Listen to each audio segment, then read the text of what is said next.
l'association La Loggia a fêté ses 10 ans au printemps 2022.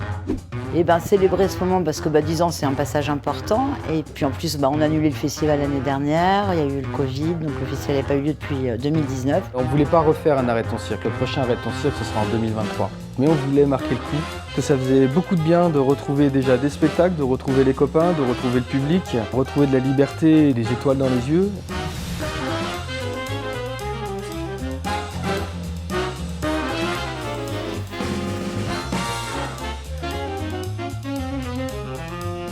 À l'origine, c'est d'abord pour aider des compagnies de cirque à faire de la diffusion, donc à les accompagner dans la production de leurs spectacles.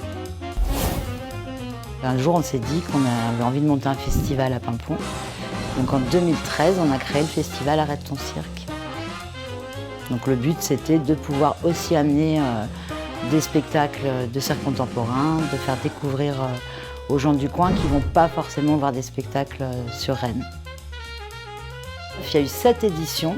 C'était d'abord tous les ans. On a décidé de passer en biennale parce qu'effectivement, c'est quand même un festival qui est lourd avec beaucoup de bénévoles. On a environ 80 bénévoles sur chaque événement. Mais tout le montage des structures autour, de la déco, les postes en bar, en restauration publique, c'est une grosse machine. Pour nous, c'est important de proposer des représentations pour les scolaires. On en propose pour chacune des éditions. On a accueilli 360 élèves de collège et aussi de primaire. Et donc ce spectacle, Panda, c'est un spectacle qui nous a beaucoup plu, avec beaucoup d'énergie, avec beaucoup de disciplines de cirque représentées. La Loggia, c'est donc des grands temps forts comme ça, mais il y a aussi à l'année toute une programmation culturelle itinérante sur le territoire. Donc ça va de Bréal-sous-Montfort à Paimpont. Déjà 10 ans que la Loggia nous propose des animations hors du commun sur notre territoire de Brocéliande. Les partenaires institutionnels étaient présents à l'inauguration des 10 ans de la Loggia. Bon anniversaire, mademoiselle la Loggia, en espérant que tu continues encore longtemps à nourrir nos âmes et à émerveiller nos esprits, à continuer à nous faire rêver et à rire.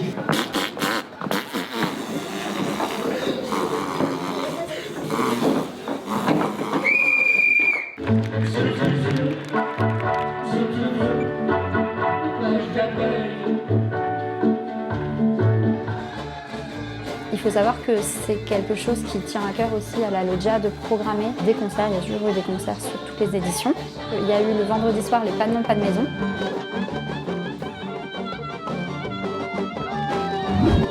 On a accueilli la compagnie du cirque In Extremis. Le but étant de faire un équilibre collectif géant basé sur l'entraide, la solidarité et le partage.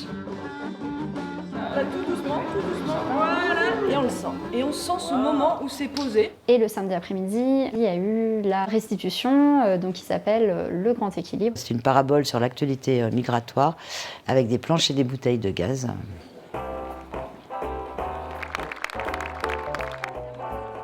C'est un lieu où on se rassemble, où on se rencontre et c'est assez chouette pour nous de faire en sorte aussi qu'il n'y ait pas que les spectacles et que les gens aient envie de rester et envie de partager un moment ensemble et avec nous. On a eu une DJ set qui s'appelle Yuna Wonderbraz.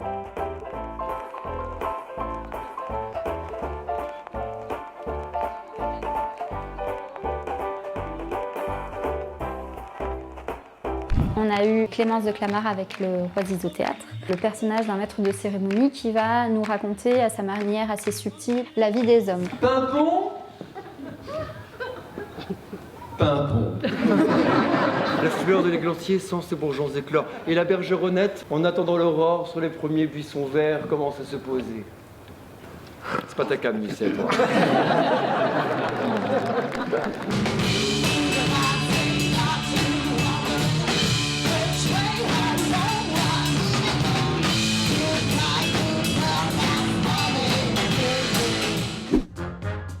Il y a eu aussi une exposition sur les 10 ans. En fait, sur toutes les éditions, il y a eu de très nombreux artistes qui sont passés, venir peindre, venir croquer, venir dessiner l'ambiance du festival, ses spectacles, un peu une rétrospective de nos 10 ans. Marie-Claire, elle a fait une lecture motorsionnée. À la sortie des spectacles, en fait, elle a capté des brides de conversation au sujet des spectacles. Et c'est ainsi que j'ai découvert toutes les histoires incroyables qui étaient cachées tout en. Est-ce que vous acceptez l'échec? Vous n'aimez pas l'échec en boîte? T'as mis ça où, toi, dans mes poches? Il ressemble un peu à tout le monde, il doit être à 18h au parking. Tous les spectacles ont été pleins, voire complets. On avait justement prévu que chacun des spectacles joue plusieurs fois sur le week-end. On a eu la compagnie Chicken Street avec Le Magnifique Bon à Rien. C'est Serge Badaud dans l'histoire et qui a décidé de se reconvertir et de créer un cinéma itinérant pour revisiter les scènes de son film préféré, à savoir La Bon, la Brute et le Truand.